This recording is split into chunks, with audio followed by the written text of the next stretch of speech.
Hello and welcome to the 13th episode of the Valencia Property Podcast. Lucky you, lucky 13. It's really the 12th because number 11 just told you there wasn't a podcast, but we'll run with it. So today is going to be a bit of a shorter one because we've got no interview, we've got no discussion or anything like that. It's just total content. So just another 7 episodes before the end of our first season. Yes, we only intended to do 20 episodes in total, but it's been so well received that we're going to come up with a second series later in the year too, where we will be looking more into the business end of the Valencia property market and might even become more niche. It could be the opposite though. Today I was given a couple of good ideas for podcast topics and they have a little bit less to do with property aspects and more to do with lifestyle in Valencia. So we may broaden it out a little too. As usual, we'd like your suggestions though. What would you like to hear more about on the Valencia Property Podcast? More about individual towns perhaps? More about districts in Valencia? More about the history of the property market in Valencia? More about the Valencia Property team? Just let us know. And speaking of getting in touch, we're going to start this week with some listener questions. Then we'll move on to the latest news in Valencia. And after that, we'll take a look at what's involved in your orientation day. Something that I think only Valencia Property offer in the city. First then the questions. Jean asked me, I'm going to be there in 4 weeks and I'm getting so stressed with things I need to do. What exactly do I need to do before coming over? Well Jean, most of that's actually covered in the topic today about the orientation day because that's what we do, and as we said in the email, just chill. You don't need to arrange an appointment with the Spanish embassy or find a Spanish notary to get a NIE because we sort that here on your first morning. If you're over the jet lag of course, maybe it's the second morning or third morning. We'll also take you to a friendly bank where they'll open an account for you without your NIE in place and where they'll speak to you in English, and if required we'll set up a visit to the notary to put in place a power of attorney for you with a lawyer who we will also introduce you to. We'll also help you to set up your fund transfer from your home country to Spain. All of that will be done in the course of 1 morning and will involve visits to 3 places, probably 2 coffees and a lot of questions and answers. Once we've done all of that, we'll start with the process of actually finding you a property with us as your buyer's agents, as explained in the last podcast. What's that? You didn't hear the last podcast? Well, don't worry, the link is in the show notes. Very important to listen about why you should be using a buyer's agent, especially in Valencia. Our next question came from Keith and was based on our latest blog post, which you can see in the show notes again. He said, if the rules for the golden visa change, how does it affect me and when will the rules change? Well, firstly, the rules haven't yet changed, and I know your visit, Keith, is in the next month or so you won't be affected. If the rules are changed, then nothing will be retroactive as long as you already have your visa approved. And if you're using it to eventually get citizenship, then just bear in mind that in the last 5-year period of the full 10 years, you'll need to be in Spain over 6 months of each year, and therefore you'll need to become a tax resident in that time.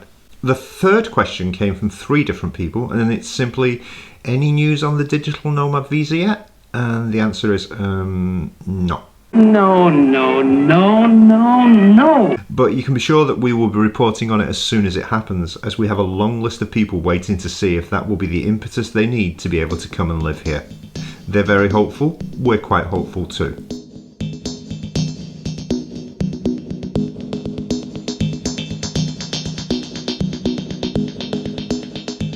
On to the news from Valencia then. The weather's still rubbish, and on Monday next week apparently it will be just 11 degrees and wet in April. However, by the end of the week we'll have a more normal 23 degrees, proper spring weather, and hopefully that will be enough to set us on the road to summer.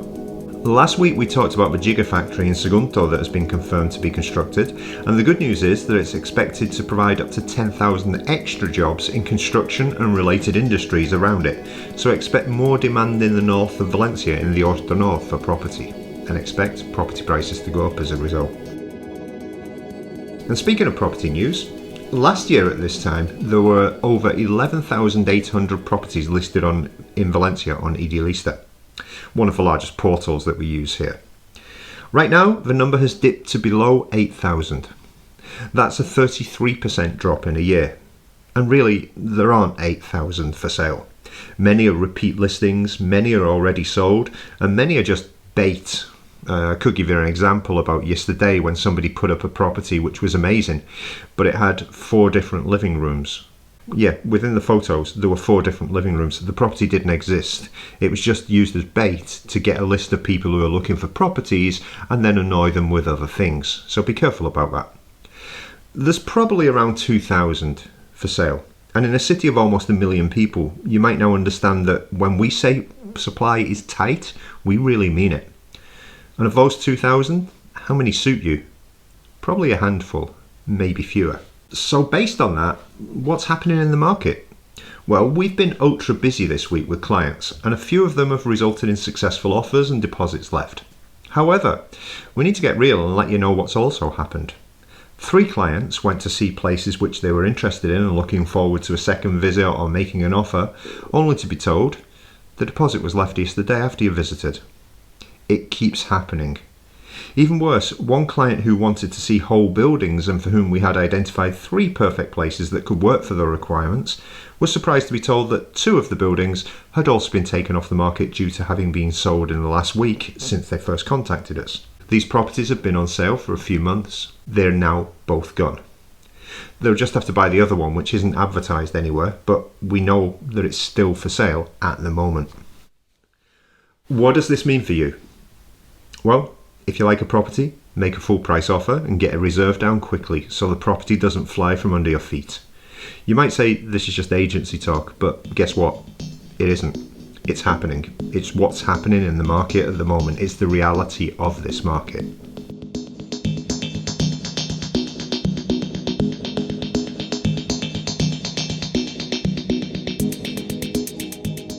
Now on to our subject for today. What's an orientation day? Well, we have 2 types of orientation day. The first is when you get you ready for your purchase. As mentioned earlier, it involves visits to the banks, lawyers, money transfer and notaries. It's easy enough to understand and it requires a morning of your time in order to get everything done. It's just to get everything ready so that if you see the property you want to buy, then you can jump on it. And we're often asked at this point, should we open a bank account? And we often get asked this question and the answer is always yes, even if you're looking to get a mortgage and therefore will probably need to open another bank account with the bank that eventually gives you the mortgage. This first bank account is to give you a place to be able to deposit your funds prior to your purchase and also to put your utility bills through. The banks we work with generally only require your passport details as opposed to your NIE because they know you'll be getting a NIE down the line in order to buy. You don't even need to make a deposit to open the account. The banks will ask you for your latest tax details as they were required by law to perform KYC, know your client, on everyone who opens an account.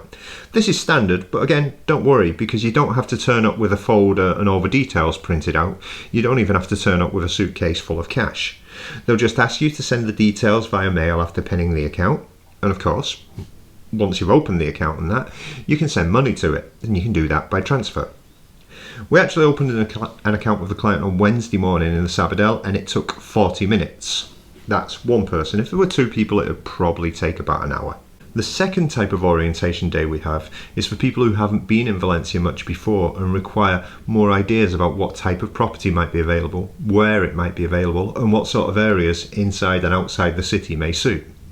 This starts early morning and tends to take the whole of the morning, either inside or outside of the city. We hope you've decided by that point whether to buy a house or apartment, so we choose one route or another. We finish the orientation with a lunch where you can ask me, or a member of my team, any questions that you may have come up with in the morning. It may be that this type of tour is done before you have any intention of buying a property, just to get you to be able to focus more on the areas that may suit you to purchase, so you can spend the rest of your time looking at the areas that may suit you moving forward and looking for specific properties in those areas. Where do we go though? Well, inside the city, we take you to the majority of the districts that may suit you based on what we currently know about you. However, the route can change as we move along, as the conversation may bring up things that suddenly become interesting. You might say, for example, I'm a real beach bum and I want to be able to carry my surfboard down to the beach or my paddleboard. Okay, we're going to be near the beach then, and we might not have considered that before because you've never mentioned it. Outside the city, we tend to do a loop to the northwest, including all of the towns that we mention frequently on the blog. In certain cases, the trip might be the whole day as we look to more areas in detail once the goalposts change. Again, you might say, well, I really want to be on a gated estate, for example. That's not necessary around here because Valencia is not dangerous, but some people feel that they need to be on a gated estate, especially those who are coming from the States and South Africa. In other words, they're coming from a more dangerous area into Valencia. Obviously, if you have any more questions about our orientation days or want to book one, then just contact us on information@valencia-property.com and we'll arrange your times. I'm doing one of these on Monday, so maybe ask me about what we did with the client to get an idea about how individual our services are. Meanwhile, take a look at our recommendations for this week. Our recommended video, well, a few years ago I saw this video and I thought it was really good. It's looking a bit older now because there's so many 4K and 8K videos around now with absolutely amazing visuals. But somebody put up a video of Valencia in 4K and you should take a look. It's linked in the show notes, of course. It's very nice. It gives a good image of Valencia. They've used a good camera. They've used the drone as well. And don't forget, you can also see our last podcast about using a buyer's agent on YouTube as well, but I have dropped the link into our podcast page where you can find it, so you can actually listen to it in the car or when you're running or when you're doing whatever you want to do during the day. The recommended article this week, well, it was all about changes coming to the Golden Visa that we wrote on Monday. It might be useful to get it done now just in case, but you can take a look at the article in the show notes. And also, we wrote about the orientation days. If you've got any more questions, just ask us. But the orientation days, there's an article about that in the show notes as well. And finally, our recommended property this week, small but perfectly formed, well located. And what do we say about location? It's the most important thing. This penthouse apartment in central Valencia ticks a hell of a lot of boxes for people. Take a look at the link in the show notes. And until next week, that's it. Remember, you can always contact us. You can try by WhatsApp on 0034 657 994311 and say, hey Graham, I heard about you on the podcast. You can get in touch with email, just like everybody, information@valencia-property.com, or you can get in touch with me via Twitter.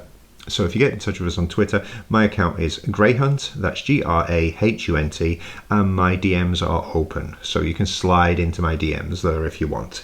Anyway, until next week when we're back, and we'll be back with another interview next week and a slightly longer podcast, we look forward to hearing from you. We're really busy. Speak next week. Goodbye!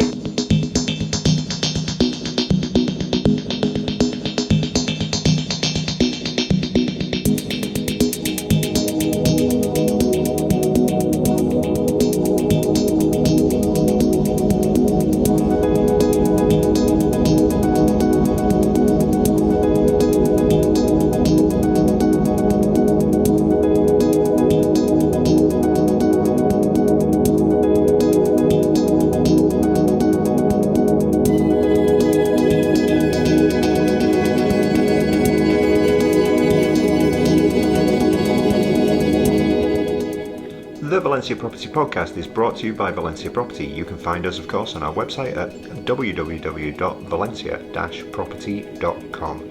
And if you put a / and new at the end of that, you'll find our blog.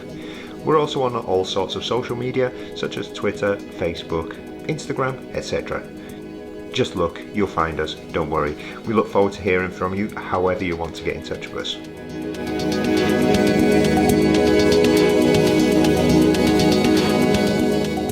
The music in this episode is by Ghost Drones. It's from their album Machines of the Earth, and this track is called Fading in the Heat.